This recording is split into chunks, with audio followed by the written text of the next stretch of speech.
monsieur, bonjour et bienvenue dans le JT de ce mercredi 10 février. Au sommaire, aide d'urgence pour les TPE de l'économie sociale et solidaire, taxes sur les bureaux en Île-de-France et aide à l'embauche des jeunes et emploi franc plus prolongé.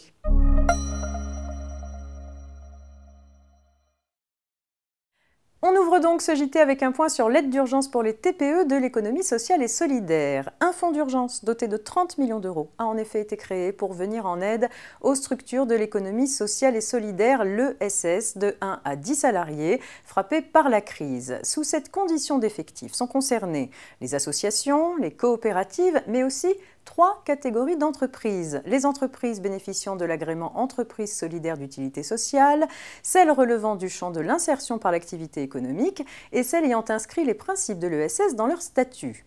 Dénommé Urgence ESS, le fonds est désormais opérationnel grâce à la mise en place d'un guichet dédié, accessible depuis le 22 janvier dernier. Les entreprises éligibles peuvent s'adresser au guichet pour bénéficier notamment d'une aide financière de l'État visant à préserver les emplois. D'un montant de 5 000 € de 1 à 3 salariés, l'aide s'élève jusqu'à 8 000 € de 4 à 10 salariés. Pour effectuer la demande, il suffit de remplir un formulaire en ligne. Après analyse du dossier, l'aide pourrait être accordée sous 15 jours. D'autres services sont proposés en plus de ce soutien financier, tels qu'un diagnostic de situation économique et un accompagnement personnalisé.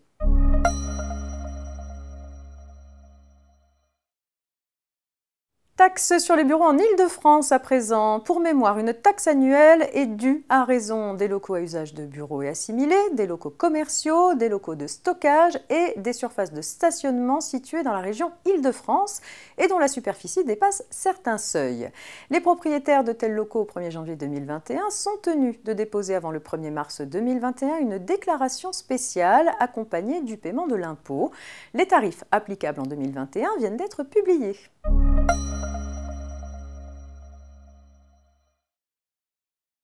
Un décret publié au journal officiel du 31 janvier 2021 donne aux employeurs 2 mois de plus pour conclure des contrats ouvrant droit à l'aide exceptionnelle à l'embauche de jeunes de moins de 26 ans et à l'aide attachée au dispositif dit Emploi Franc Plus.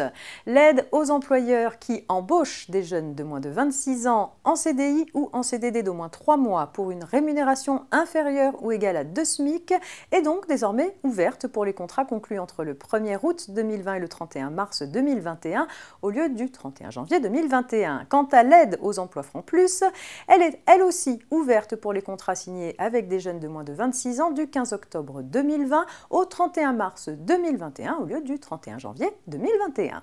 C'est tout pour aujourd'hui. On se retrouve demain pour la suite de l'actualité juridique et d'ici là, vous pouvez réécouter ce JT en podcast sur rfplay.fr. Très bonne journée.